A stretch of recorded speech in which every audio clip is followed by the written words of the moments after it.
Hello students, welcome back to our YouTube channel Lal Bahadur Shastri college Kanauda. Last class में हमने BSc third year organic chemistry में आपका second unit complete किया, जिसमें हमने हेट्रोसाइक्लिक कंपाउंड का चैप्टर कंप्लीट किया। मोस्ट इंपॉर्टेंट चैप्टर है आपका ऑर्गेनिक केमिस्ट्री के लिए। और सेकेंड हमने किया उसमें फोटो केमिस्ट्री का चैप्टर कंप्लीट किया। दोनों ही चैप्टर में हमने सारे टॉपिक्स को हमने कवर कर लिया है। इससे बाद आपका कोई भी सिलेबस मतलब ये जो टॉपिक मैंने आपको करवाए, इससे बाद आपको कोई भी टॉपिक नहीं पढ़ना है। यही आपके सिलेबस में सारे टॉपिक हैं। और आज की क्लास में हम नेक्स्ट बुक जो आपकी है इनऑर्गेनिक केमिस्ट्री, उसको शुरू करेंगे, जिसमें हमारा फर्स्ट जो आपका चैप्टर रहेगा वो है कोऑर्डिनेशन कंपाउंड। फर्स्ट यूनिट का जो फर्स्ट मतलब जो आपका चैप्टर है वो है कोऑर्डिनेशन कंपाउंड। कोऑर्डिनेशन कंपाउंड को पढ़ाने से पहले मैं बच्चों आपको बता दूं कि आपने जो सेकेंड ईयर में कोऑर्डिनेशन कंपाउंड पढ़ा है, ऑलमोस्ट इसमें भी आपको सेम पढ़ना है। बस इसमें आपको CFT के बारे में डिटेल में पढ़ना है। साथ ही CFT क्रिस्टल फील्ड थ्योरी जिसे आप कहते हैं, क्रिस्टल क्षेत्र सिद्धांत के बारे में आपने जो सेकेंड ईयर में भी थोड़ा बहुत पढ़ा होगा, यहाँ पे भी पढ़ेंगे आप। और इसमें आप अष्टफल की वर्गाकार समतलीय और आपका जो टेट्राहेड्रल जो होता है समचतुष्फल की ज्यामिति, उसके बारे में अलग अलग डिफरेंट टाइप की इसकी जो ज्योमेट्री है, और उसमें जो क्रिस्टल फील्ड एनर्जी और क्रिस्टल फील्ड थ्योरी किस तरह से वर्क करती है, जॉन टेलर इफेक्ट, उसके बारे में हम यहाँ पे पढ़ेंगे बच्चों। तो शुरू करते हैं आज की क्लास। आज की क्लास को शुरू करने से पहले मैं आपको बता दूं बच्चों कि इस क्लास में मैं हिंदी मीडियम में बच्चों को पढ़ाऊंगा। तो इस क्लास में हिंदी मीडियम में इसलिए पढ़ाऊंगा क्योंकि मैंने कोऑर्डिनेशन कंपाउंड ऑलमोस्ट कंप्लीट कर लिया है सेकेंड ईयर में, जो कि मैंने पूरा ही इंग्लिश मीडियम में पढ़ा है। तो जो भी इंग्लिश मीडियम के बच्चे हैं वो सेकेंड ईयर के प्लेलिस्ट में जाके सेकेंड ईयर के चैप्टर्स को वापस से रिवाइज कर लें, तो इसमें जो इंट्रोडक्शन है वो आपको समझ में आ जाएगा। साथ ही मैं नेक्स्ट क्लास में बायलिंगुअली पढ़ाऊंगा, जिसमें कि हिंदी और इंग्लिश को सिमिलरली यूज़ करूंगा, और जितना हो सके उसको मैं दोनों ही लैंग्वेज में लिखने की कोशिश करूंगा, और साथ ही एक्सप्लेन भी दोनों ही लैंग्वेज में एक्सप्लेन करूंगा। तो आज की क्लास को शुरू करते हैं, जिसमें हमारे पास कोऑर्डिनेशन कंपाउंड है। कोऑर्डिनेशन कंपाउंड बच्चों होता क्या है? कोऑर्डिनेशन कंपाउंड, जिसे हम हिंदी में क्या कहते हैं बच्चों? उप सहसंयोजक यौगिक। उप सहसंयोजक यौगिक क्या होते हैं बच्चों, समझिएगा। जैसे आपने सेकेंड ईयर में पढ़ रखा है, फिर भी मैं इसको एक बार फिर से एक्सप्लेन कर देता हूँ। और आज की क्लास में इसकी जो जनरल इंट्रोडक्शन और जो जनरल डेफिनेशंस हैं उसको हम कवर करेंगे। तो उप सहसंयोजक यौगिक, उप सहसंयोजक यौगिक। अब बच्चों उप सहसंयोजक यौगिक पढ़ने से पहले आपको पता होना चाहिए कि उप सहसंयोजक बंध क्या होते हैं। उप सहसंयोजक बंध के बारे में भी बच्चों आपने पढ़ रखा होगा। उप सहसंयोजक बंध एक तरह का कौन सा बंध है? आपका सहसंयोजक बंध है। उप सहसंयोजक बंध, इसको पढ़ेंगे हम। मैं आपको इसके बारे में एक्सप्लेन करूं तो ये किस तरह का बंध है? सहसंयोजक बंध की तरह ही होता है। बस इसमें जो दोनों इलेक्ट्रॉन होते हैं, जैसे मैंने आपको सहसंयोजक बंध होता है उसमें क्या बताया था कि जो बॉन्ड बनता है, दो परमाणु अपना एक एक इलेक्ट्रॉन शेयर करके, साझा करके क्या बनाते हैं? बंध बनाते हैं। लेकिन आपके उप सहसंयोजक यौगिक में क्या होता है? एक के पास ही दो इलेक्ट्रॉन होंगे, वो बी को दे के क्या करेगा? बंध बनाएगा। जैसा इस तरह से क्या करेगा? बंध बनाएगा। इस तरह का बंध बनाएगा। ये कौन सा होगा? आपका उप सहसंयोजक बंध होगा। और सहसंयोजक बंध क्या होगा बच्चों? जिसे हम कोवेलेंट बॉन्ड कहते हैं। ये आपका कोऑर्डिनेट बॉन्ड होता है, और ये होता है आपका कोवेलेंट बॉन्ड। क्या होता है बच्चों? Covalent bond. कोवेलेंट बॉन्ड, तो कोवेलेंट बॉन्ड में समझिए बच्चों क्या होता है। आपके पास कोई ए परमाणु है, ए डैश है, समझ लीजिए ए डैश परमाणु है, और ये इसके पास एक इलेक्ट्रॉन फ्री है, और एक आपका बी डैश है। तो ये क्या करेंगे? अपने दोनों इलेक्ट्रॉन को मतलब अपना ऑक्टेट कंप्लीट करने के लिए या फिर बॉन्ड बनाने के लिए क्या करेंगे? अपने इलेक्ट्रॉन को शेयर कर लेंगे, जिससे दोनों के इलेक्ट्रॉन के ऊपर दोनों का सेम राइट होगा, सेम मतलब समान अधिकार होगा। और ये बॉन्ड कौन सा बंध बन जाएगा? आपका सहसंयोजक बंध या फिर कोवेलेंट बॉन्ड बन जाएगा। तो ये होता है आपका उप सहसंयोजक बंध। और हम पढ़ रहे हैं क्या है? उप सहसंयोजक यौगिक। तो उप सहसंयोजक यौगिक क्या होते हैं बच्चों, उसको समझते हैं सबसे पहले। तो उप सहसंयोजक यौगिक में बच्चों दो तरह के अपने पास परमाणु या आयन होते हैं, जिसमें कि एक परमाणु या आयन तो क्या करता है? इलेक्ट्रॉन देना मतलब दाता होता है, और एक होता है आपका इलेक्ट्रॉन ग्राही या फिर एक्सेप्टर, मतलब जो आपका सेंट्रल एटम होता है। उस सहसंयोजक यौगिक में आपने सेंट्रल एटम के बारे में पढ़ा होगा, धातु परमाणु, केंद्रीय धातु परमाणु के बारे में आपने पढ़ा होगा। तो उसमें वो क्या करता है? उसके पास वैकेंट डी ऑर्बिटल होते हैं। ज्यादातर आपके डी ब्लॉक के एलिमेंट ही क्या करते हैं? कॉम्प्लेक्सेस बनाते हैं। तो कॉम्प्लेक्स किस तरह से बनाते हैं, उनके डी ऑर्बिटल खाली होते हैं जिससे वो लोन पेयर को लेने के लिए मतलब रेडी रहते हैं, कभी भी वो लोन पेयर को ले सकते हैं, मतलब उनके पास मतलब डी ब्लॉक एम्प्टी रहता है तो जगह होती है इलेक्ट्रॉन को रखने के लिए, तो वो अपने पास इलेक्ट्रॉन को रख के क्या कर लेते हैं, कोऑर्डिनेशन बॉन्ड बना लेते हैं।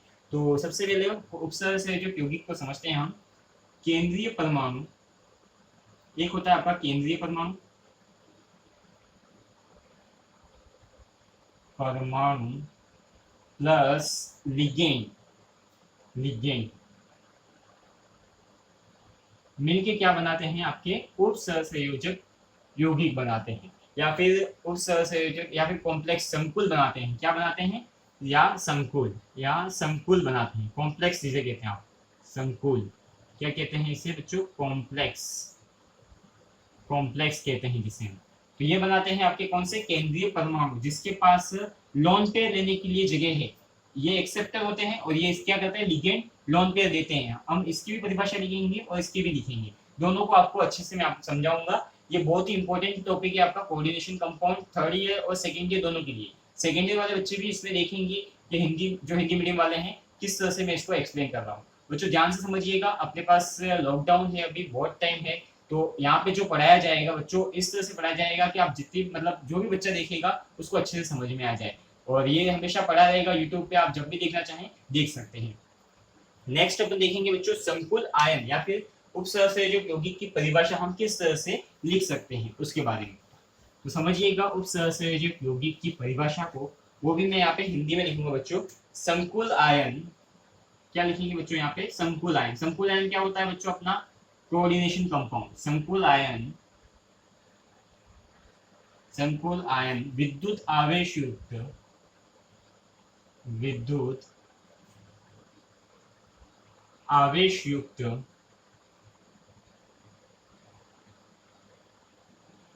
विद्युत आवेश युक्त मूलक है, विद्युत आवेश युक्त मूलक है जो एक धातु धनायन, एक धातु धनायन या तथा एक या एक से अधिक, तथा एक या एक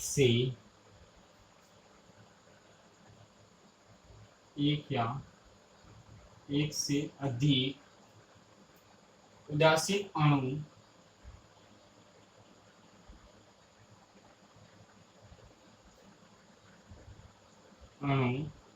या ऋणायनों की, या ऋणायनों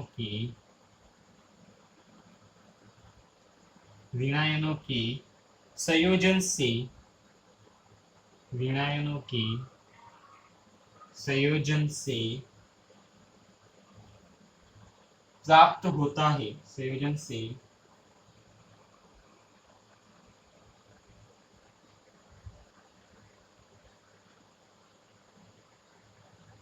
प्राप्त होता है, जिसका विलयन अवस्था में, जिसका विलयन अवस्था में,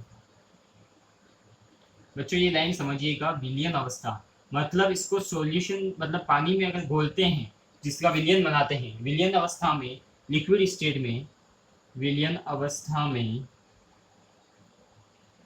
विलयन अवस्था में अपना अलग अस्तित्व होता है, विलयन अवस्था में अपना अलग अस्तित्व होता है, अलग अस्तित्व होता है।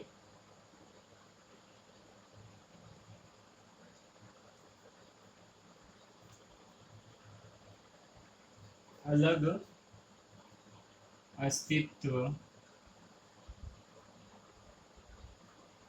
होता है। तो बच्चों समझिएगा संकुल आयन क्या होता है। तो संकुल आयन क्या होता है, संकुल आयन विद्युत आवेश युक्त, विद्युत आवेश पॉजिटिव चार्ज भी हो सकता है, नेगेटिव। धनायन या ऋणायन कुछ भी हो सकता है। संकुल मतलब ये पार्ट कह रहे हैं बच्चों, जैसे कोऑर्डिनेशन कंपाउंड को लिखने का तरीका ये होता है, स्क्वायर ब्रैकेट में लिखते हैं और बाहर जो भी लिखते हैं आपका वो होता है उसकी प्राइमरी वैलेंसी होती है, प्राथमिक संयोजकता होती है। ये आपने बच्चों सेकंड ईयर में सब कुछ पढ़ लिया है, फिर भी मैं आपको एक जनरल इंट्रोडक्शन के फॉर्म में वापस बता रहा हूँ, जिसमें आपका क्या होता है, यहाँ पे तो सेंट्रल एटम होता है, बाकी ये लिगेंड से जुड़ा होता है। और लिगेंड क्या करता है, इसको लोन पेयर देगी अपने एकाकी इलेक्ट्रॉन युग्म, जिसे अपन कहते हैं किसी भी एटम के पास दो एकाकी मतलब दो इलेक्ट्रॉन का पेयर होगा तो वो डोनेट करेगा, तो वो कौन सा होगा, आपका एकाकी इलेक्ट्रॉन युग्म होगा। ये लिगेंड इसको डोनेट करके क्या बनाता है, उप सहसंयोजक बंध बनाता है। और इसके ऊपर कोई चार्ज हो सकता है, पॉजिटिव या फिर नेगेटिव कुछ भी हो सकता है, जिसे हम क्या कहते हैं, संकुल आयन कहते हैं। संकुल आयन इसीलिए कहते हैं, इसके ऊपर चार्ज होता है इसलिए, कॉम्प्लेक्स आयन जिसे कहते हैं हम। और इस पूरे कंपाउंड को क्या कहते हैं, कोऑर्डिनेशन कंपाउंड कहते हैं बच्चों।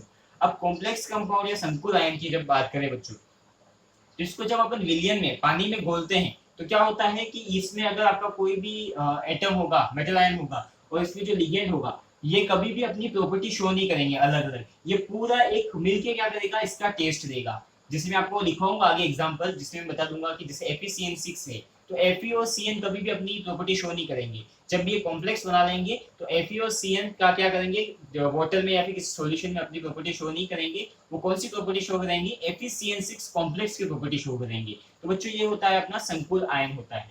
तो इसमें क्या है, एक धन आयन, एक धातु धन आयन होगा, और दूसरा क्या हो सकता है, एक या एक से अधिक उदासीन अणु, उदासीन अणु या ऋणायन। लिगेंड क्या हो सकते हैं, ऋणायन भी हो सकते हैं, उदासीन भी हो सकते हैं और धनायन भी हो सकते हैं बच्चों। बट यहाँ पे मैंने धनायन नहीं लिखा है, धनायन आपके बहुत ही कम चांसेस में रहते हैं। तो उदासीन हो सकते हैं और ऋणायन भी हो सकते हैं। तो इस तरह से अपन कहेंगे जो कॉम्प्लेक्स आयन होता है वो कुछ इस तरह का होता है, जिसमें एक धातु धनायन और लिगेंड एक से या एक से अधिक हो सकते हैं, और इनके ऊपर क्या होता है, चार्ज होता है। तो ये होते हैं आपके उपसंयोजक यौगिक या फिर संकुल आयन। इसको आप नोट कर लीजिए। इसके आगे में इसकी जो दूसरी परिभाषा है, यहाँ पे आप एग्जांपल लिख लीजिए इसका। क्या लिखेंगे हम बच्चों, K4FeCN6, K4FeCN6। तो बच्चों अगर ये जो कंपाउंड है इसको मैं अगर पानी में घोलता हूँ, पानी में घोलता हूँ तो ये इस फॉर्म में निकलेगा, K प्लस और FeCN6, और यहाँ पे इसका क्या चार्ज हो जाएगा आपका, 4 माइनस या 4 प्लस कुछ इस तरह का आपका चार्ज आ जाएगा। तो जो चार्ज आएगा वो क्या हो जाएगा, इसमें ये चार्ज शो करेगा इस तरह से, इसके ऊपर नेगेटिव चार्ज आएगा और इसके ऊपर पॉजिटिव चार्ज आएगा। अब ये पॉजिटिव चार्ज जो होगा वो तो क्या हो जाएगा, बाहर निकल जाएगा, मतलब ब्रैकेट के जो बाहर है वो तो क्या है, एज ए आयनिक फॉर्म में इससे जुड़ा हुआ है। और ये जो होता है वो एज ए कोऑर्डिनेशन कंपाउंड, मतलब कोऑर्डिनेशन बॉन्ड से बंधा हुआ है। तो क्या करेगा, ये कभी भी अलग नहीं होगा, और ये जो टेस्ट देगा वो इस पूरे कंपाउंड के देगा, कभी भी Fe का और Cn का अलग टेस्ट नहीं देगा। जिसे हम क्या कहते हैं बच्चों, संकुल आयन या फिर कोऑर्डिनेशन कंपाउंड कहते हैं। इनकी स्टेबिलिटी बहुत ही अच्छी होती है, बहुत ही ज्यादा स्टेबल होते हैं। नोट कर लीजिए बच्चों इसको।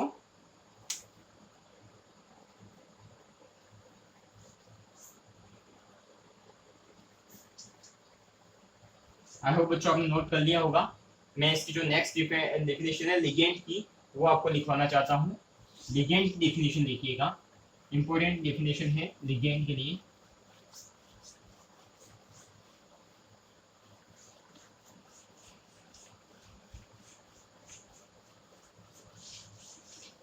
ये बच्चों आपने सब कुछ सेकेंड ईयर में पढ़ रखा है, बस मैं आपको रिकॉल कराने के लिए पढ़ा रहा हूँ, तो आपको समझ में भी आ जाएगा और अच्छे से आप वापस इसको पढ़ सकते हैं। CFT और VBT जो पढ़ेंगे अपन इसमें, नेक्स्ट पढ़ेंगे अपन इसमें लिगेंड। बच्चों लिगेंड क्या होता है, लिगेंड सब बच्चों को पता है, जो लोन पेयर डोनेट कर सकता है वो क्या होता है, आपका लिगेंड होता है। तो लिगेंड के बारे में लिखिए बच्चों, संकुल में, संकुल मतलब बच्चों कॉम्प्लेक्स, मैं यहाँ पे लिख रहा हूँ संकुल कॉम्प्लेक्स, कॉम्प्लेक्स संकुल में केंद्रीय धातु परमाणु, संकुल में केंद्रीय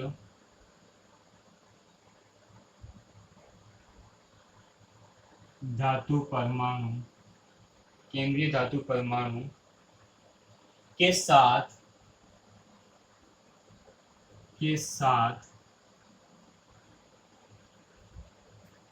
सहयोग करने वाले,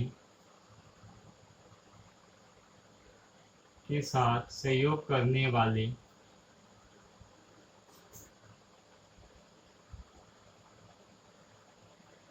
ऋणायन या उदासीन अणु ऋणायन या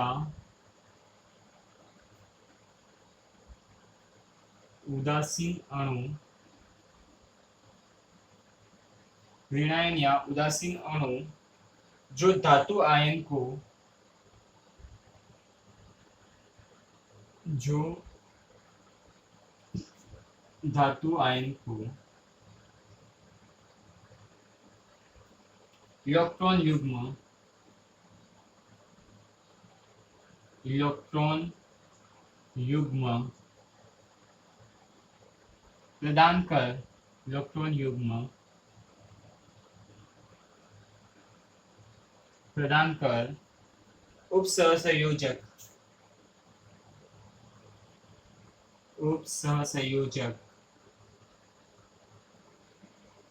बंद बनाते हैं, उपसहसंयोजक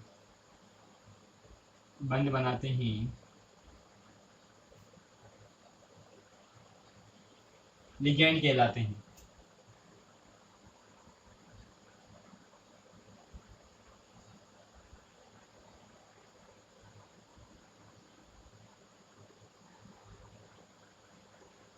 लिगेंड कहलाते हैं। तो लिगेंड क्या हो जाएंगे बच्चों? संकुल में केंद्रीय धातु कणों, central metal ion, central metal atom जो होता है उसके साथ सहयोग करने वाले ऋणायन, ऋणायन या फिर उदासीन अणु जो धातु आयन को इलेक्ट्रॉन युग्म लोन पे दे सकते हैं, प्रदान कर संयोजक बंध बनाते हैं, कोऑर्डिनेशन बॉन्ड बनाते हैं, क्या कहलाएंगे? आपके लिगेंड कहलाएंगे। तो लिगेंड को नोट कर लीजिए बच्चों। नेक्स्ट डेफिनेशन अपने पास है वो है बच्चों उपसहसंयोजन संख्या। उपसहसंयोजन संख्या क्या होती है बच्चों, उसके बारे में हम देखेंगे। आई होप बच्चों आपने नोट कर लिया होगा। नेक्स्ट हम लिखेंगे बच्चों इसमें उपसहसंयोजन संख्या। उपसहसंयोजन संख्या क्या होती है बच्चों? कोऑर्डिनेशन नंबर, उसके बारे में हम पढ़ेंगे। ये कुछ टर्म्स हैं जो आपको याद रखनी होगी आगे की जो आपकी थ्योरी है उसको समझने के लिए। तो मैं यहाँ पे लिखवा रहा हूँ, जैसे मैं लिगेंड बोलूँ आप लिगेंड समझो ही नहीं, तो उसको यहाँ पे बताना पहले जरूरी है। साथ ही जैसे उपसहसंयोजक यौगिक है, वो यौगिक कैसे बनता है आपको नहीं पता है, और साथ ही मैं बताऊँ कि कोऑर्डिनेशन नंबर क्या होता है, उपसहसंयोजन नंबर क्या होता है, वो आपको नहीं समझ में आए तो आगे अपन नहीं पढ़ सकते। और साथ ही अगर मैं इसकी प्राइमरी वैलेंसी की बात करूँ, सेकेंडरी वैलेंसी की बात करूँ, द्वितीयक संयोजकता और प्राथमिक संयोजकता, अगर ये आपको समझ में नहीं आती है तो आगे की थ्योरी आपको समझना बहुत ही मुश्किल हो जाएगा। तो पहले जो इस टर्म्स हैं उसको समझ लेंगे, साथ ही हम आगे की जो भी थ्योरी है उसको पढ़ेंगे। इसके आगे हमारी है आपकी उपसहसंयोजन संख्या या फिर कोऑर्डिनेशन नंबर। उपसहसंयोजन सहसंयोजन संख्या यहाँ आपकी हो जाएगी कोऑर्डिनेशन नंबर। कोऑर्डिनेशन नंबर ये क्या होती है बच्चों समझिएगा। कोऑर्डिनेशन नंबर या फिर उपसहसंयोजन संख्या को मैं समझाऊं बच्चों, तो वो हो जाएगी आपकी जो आपका सेंट्रल एटम है। सेंट्रल एटम आपके पास जैसे कोई यहाँ पे एम है, एम के पास कितने लिगेंड जुड़े हुए हैं? 5, 6, 4, 3, 2, जितने भी जुड़े हुए हैं वो क्या हो जाएगी? Number of ligand, number of ligand, number of ligand ये भी कह सकते हैं। क्या हो जाएगी आपकी? Coordination number.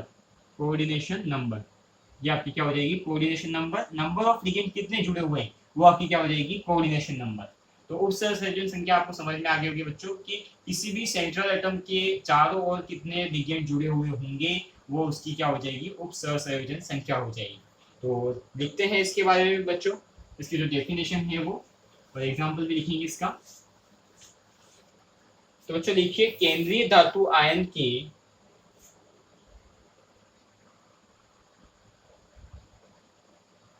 केंद्रीय धातु आयन के केंद्रीय धातु आयन के चारों ओर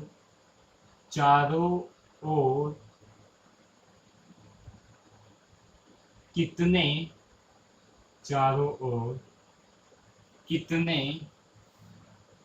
सॉरी कितने जितने लिखिएगा सॉरी जितने लिगेंड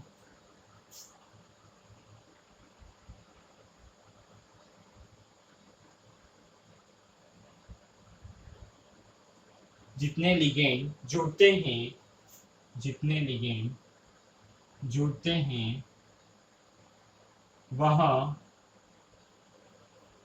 संकुल की, वह संकुल की उपसहसंयोजन, संकुल की उपसहसंयोजन, उपसहसंयोजन संख्या या फिर कोऑर्डिनेशन नंबर कहलाएगी। क्या कहलाएगी? उपसहसंयोजन संख्या कहलाती है, कहलाती है। यह आपकी होती है कोऑर्डिनेशन नंबर। बच्चों नोट कर लीजिए, केंद्रीय धातु आयन के चारों ओर जितने लिगेंड जुड़ते हैं वह संकुल की उपसहसंयोजन संख्या कहलाती है।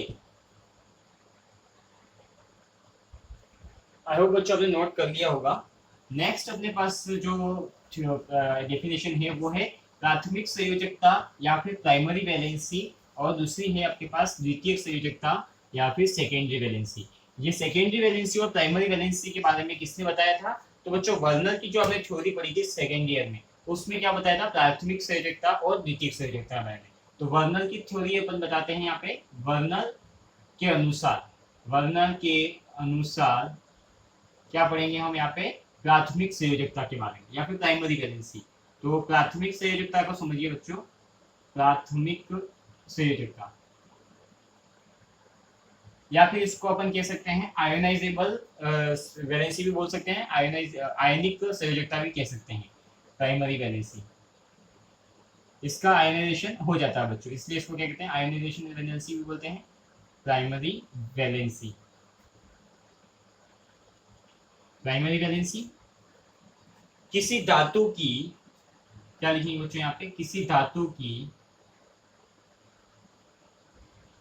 किसी धातु की प्राथमिक संयोजकता, प्राथमिक संयोजकता, किसी धातु की प्राथमिक संयोजकता वह है, प्राथमिक संयोजकता वह है जो,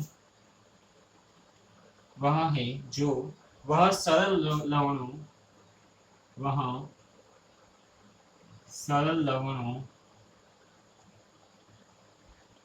सरल लवणों में दर्शाता है, सरल लवणों में दर्शाता है।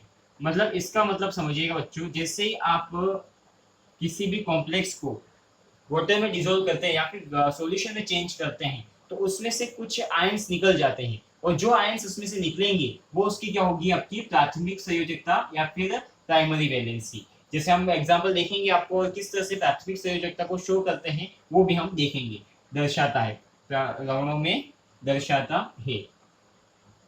तो यहाँ पे आप एग्जांपल लिख सकते हैं, और यही एग्जांपल मैं आपको सेकेंडरी वैलेंसी में भी समझाऊंगा। CONH3 और यहाँ बाहर लिखिएगा 6 और Cl3। नेक्स्ट आप लिखिएगा बच्चों यहाँ पे सेकेंडरी वैलेंसी या फिर द्वितीयक संयोजकता। द्वितीयक संयोजकता, संयोजकता या फिर सेकेंडरी वैलेंसी जिसे हम कहते हैं, सेकेंडरी वैलेंसी आपकी जो होती है। नोट कीजिएगा बच्चों, किसी धातु आयन द्वारा,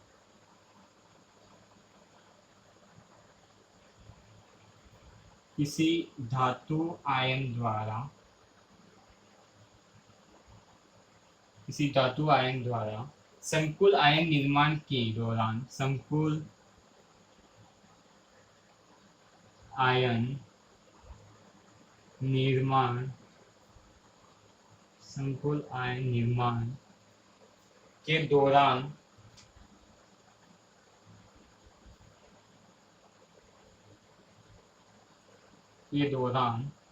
उदासीन अणु,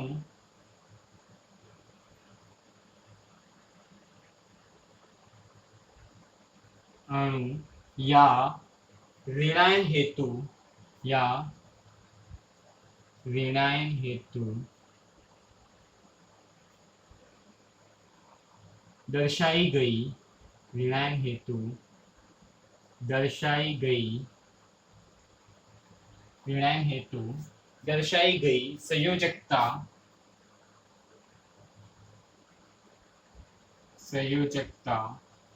क्या होगी बच्चों? आपकी द्वितीयक संयोजकता कहलाती है। द्वितीयक संयोजकता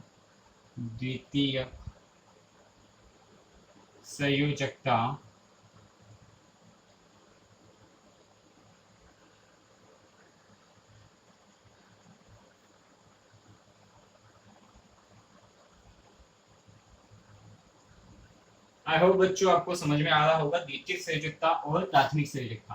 तो बच्चों द्वितीयक संयोजकता क्या होती है समझिएगा। किसी धातु आयन द्वारा संकुल आयन में धातु आयन द्वारा संकुल आयन निर्माण के दौरान उदासीन अणु या ऋणायन हेतु दर्शाई गई संयोजकता, मतलब धातु आयन से उदासीन या ऋणायन अणु या फिर जो मॉलिक्यूल है आपके कितने जुड़ रहे हैं, वो उसकी क्या हो जाएगी? आपकी सेकेंडरी वैलेंसी या फिर द्वितीयक संयोजकता। तो बच्चों मैं इसका ये जो यही एग्जांपल लूंगा और इसका जो स्ट्रक्चर बना के बताऊंगा उसमें आपको समझ में आ जाएगा कि सेकेंडरी वैलेंसी को किस तरह शो करते हैं और सेकेंडरी वैलेंसी होती क्या है। साथ ही आपकी प्राथमिक संयोजकता को शो करेंगे और किस तरह शो कर सकते हैं और वो किस तरह से अपन उसमें बता सकते हैं कि ये प्राथमिक संयोजकता है या फिर प्राइमरी वैलेंसी है। इसको नोट कर लीजिए डेफिनेशन को और इसका डायग्राम या फिर स्ट्रक्चर में इसके आगे समझाता हूँ आपको। आई होप बच्चों आपने नोट कर लिया होगा।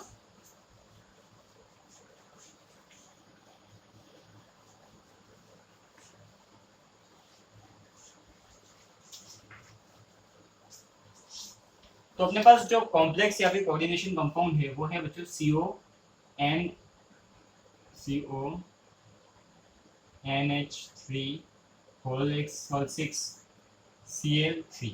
तो बच्चों यहाँ पे CO क्या है? आपका सेंट्रल एटम है। यहाँ पे जो लिगेंड का लिखने का तरीका भी आपको सेकेंड ईयर में पढ़ा दिया है बच्चों। तो यहाँ पे देखिएगा ये तो होता है आपका सेंट्रल एटम मेटल और ये होता है लिगेंड और ये होती है प्राइमरी वैलेंसी। तो यहाँ पे फिर से समझिएगा बच्चों, CO आपका सेंट्रल एटम है, CO कोबाल्ट आपका। यहाँ पे आपकी क्या है? NH3 कितने हैं? 6 हैं। तो कुछ इससे इसकी ऑक्टाहेड्रल ज्योमेट्री होगी, इस तरह से समझिएगा। NH3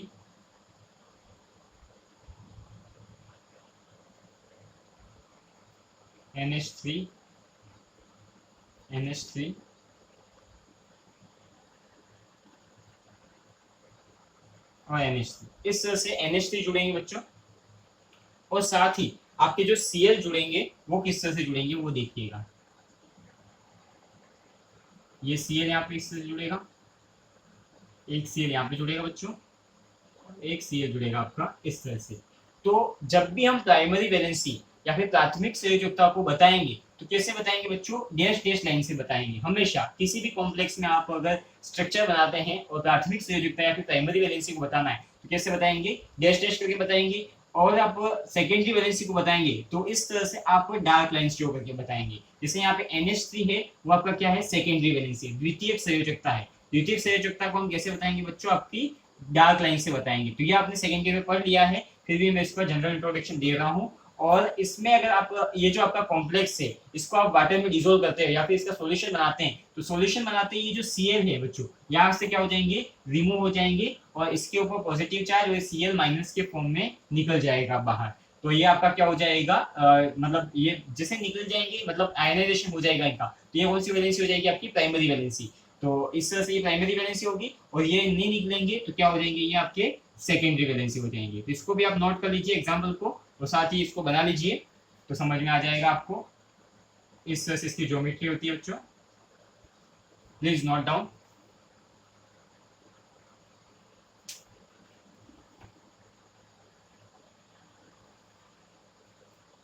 आई होप बच्चों आपको अच्छे से समझ में आ गया होगा कोऑर्डिनेशन कंपाउंड।